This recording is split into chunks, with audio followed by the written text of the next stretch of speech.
আজ আমি একটা খেলনা বাটির মধ্যেই রান্না করব, তবে এটুকু জানি যে রান্নাটা খেতে খুবই টেস্টি হবে। প্রথমেই তেল গরম করে ইলিশ মাছের মাথা ছিল সেগুলো ভেজে নিচ্ছি, যেটা আগে থেকেই নুন হলুদ মাখিয়ে রেখেছিলাম।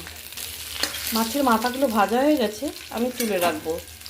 5 ফোড়ন দিলাম। এবার সমস্ত সবজি ছেড়ে দিলাম। স্বাদ মতো নুন, হলুদ, হাফ চামচ লঙ্কার গুঁড়ো দিয়ে দিলাম। পুতুল খেলার মতো বলছিলাম, কারণ আমার বাড়িতে একটা কুমড়ো গাছ আমি লাগিয়েছিলাম। কুমড়ো হচ্ছে না দেখে পুরো গাছটাই আমি তুলে নিয়ে এসে কেটে কুটে রান্না করে ফেলছি। এখন ভাবছি কি করব, ইলিশ মাছের মাথা রয়েছে, সেই জন্য সেটা দিয়ে রান্না করলাম। আর ইলিশ মাছের মাথা পড়লে সব কিছু টেস্টি হয়। এবার স্বাদ মতো চিনি দিয়ে দেবো। এখন যদি চিনিটা না দিই, পরে ডাটার মধ্যে চিনিটা ঠিক ঢুকতে চায় না। একটা ছোট টমেটো আর 2-3টে কাঁচা লঙ্কা দিয়ে দিলাম। মাছের মাথাগুলোও দিয়ে দিলাম। মাথাগুলো একটু ভেঙে চেনে দিলাম।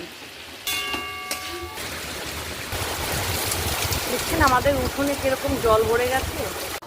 আপনাদের একটা কথা তো বলাই হয়নি।